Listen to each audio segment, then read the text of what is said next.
newest project. It's a 1993, I think, Ford Ranger XLT, perhaps. Really nice shape.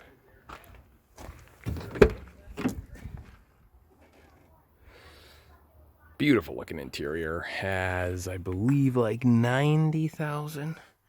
Yep, 90,000 original miles. Hardly been used. Stick shift, power seats, power seats and tilt wheel and all that. No power mirrors, no power windows.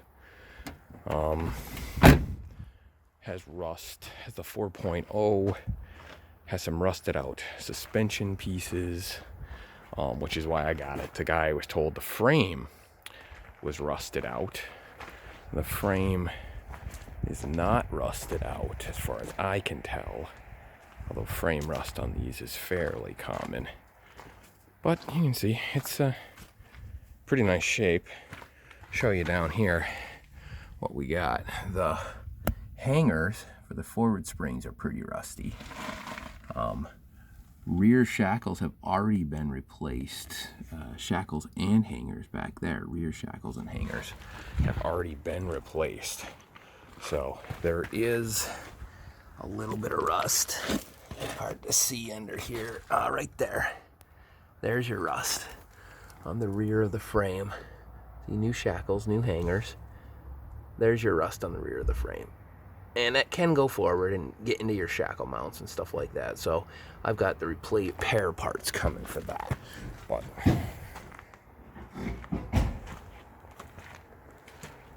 that's that side. This side's the worst on your forward spring mount. That guy is bad. She's flaking apart underneath there.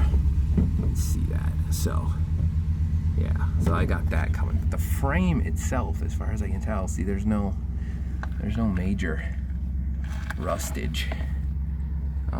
This here is not major rust on the frame.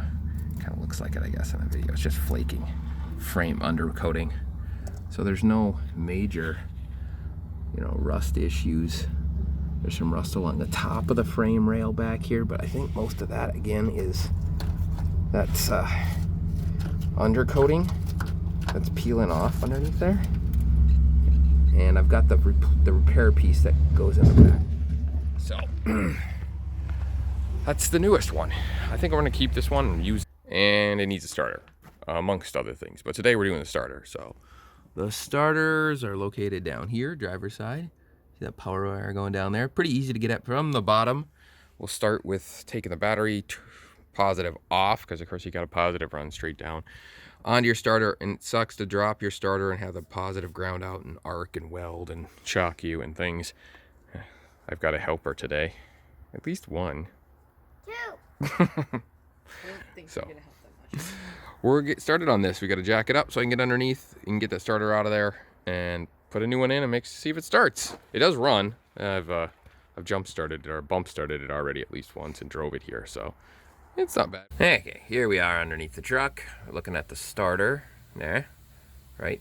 13 millimeter bolt here. There's a 13 millimeter nut up there on that, which removes this ground wire. That's your battery ground cable coming down there and ground it out.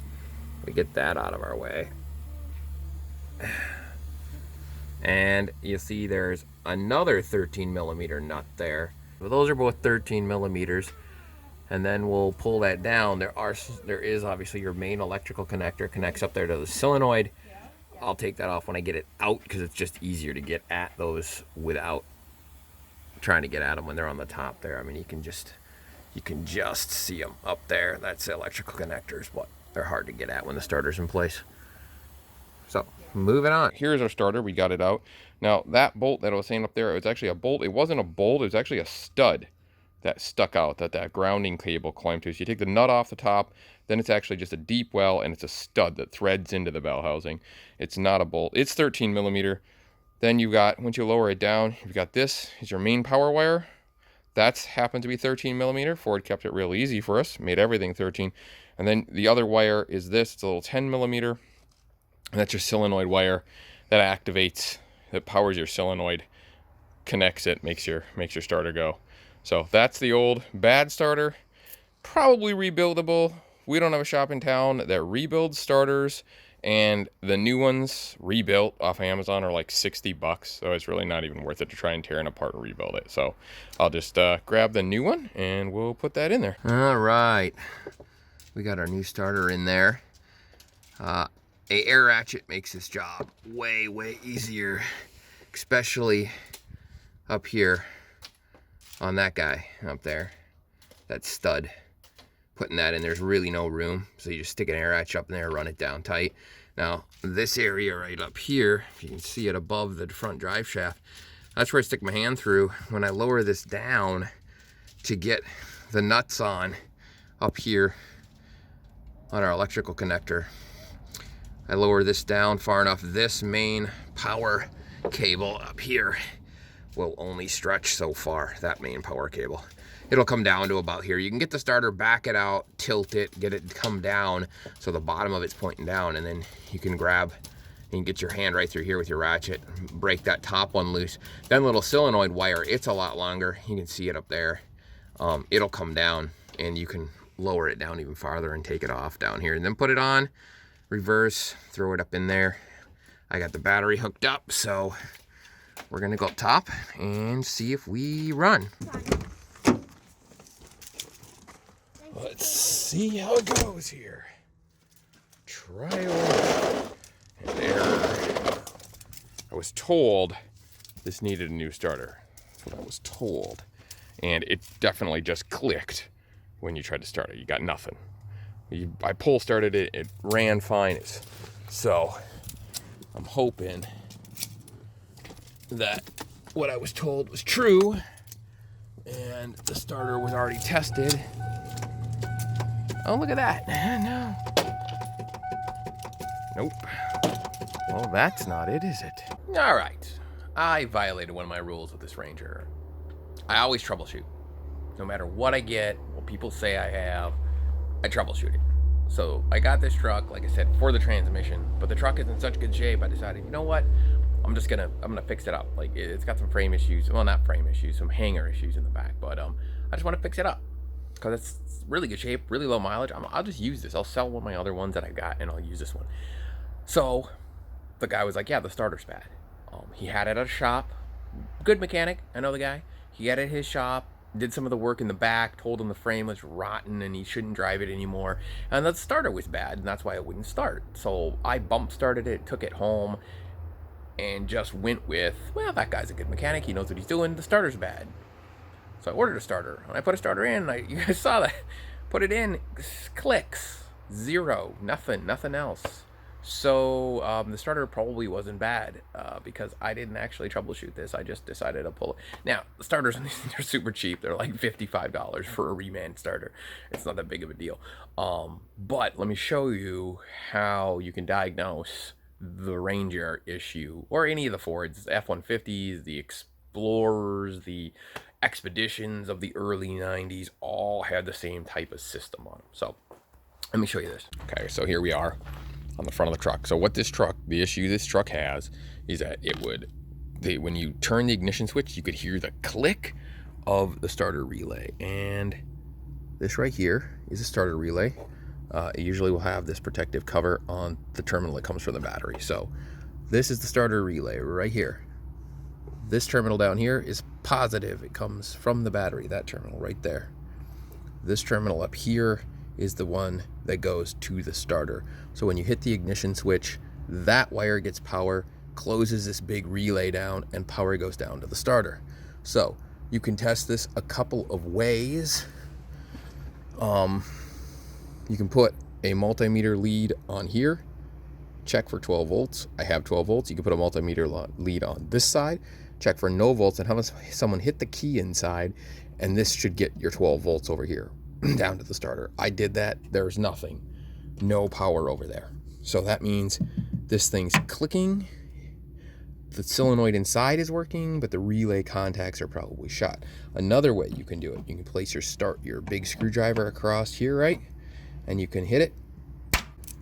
Yeah, these are probably not the best right here. Aftermarket clamps. You can see they're corroding a bit. I can hear this one arcing and sparking inside there. So, yeah, there we go. See that?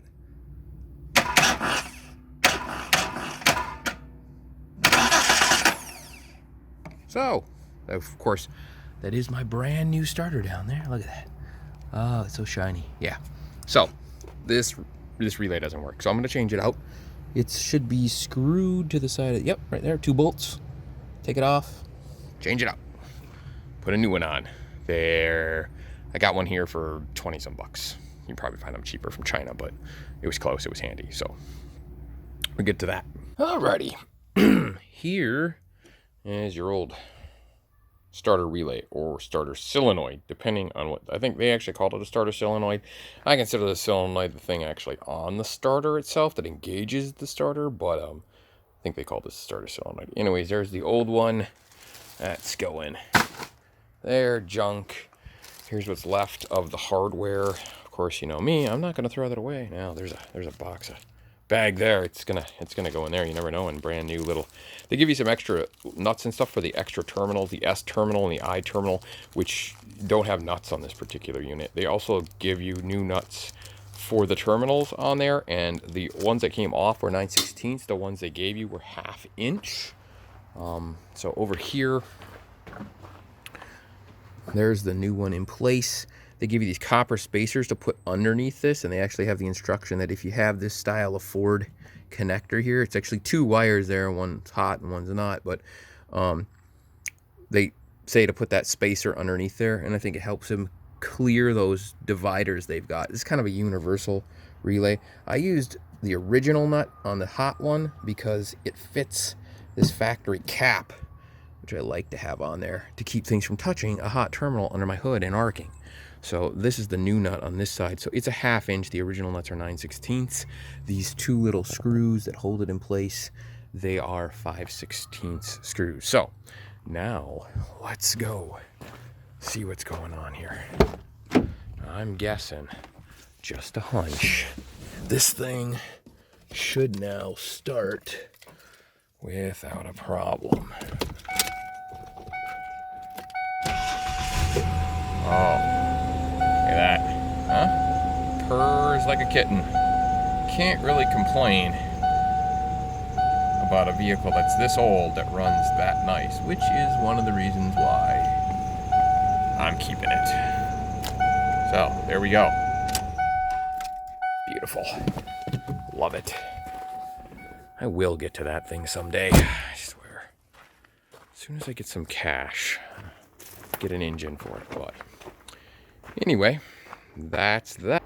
All right, so let that be a lesson to me to always troubleshoot.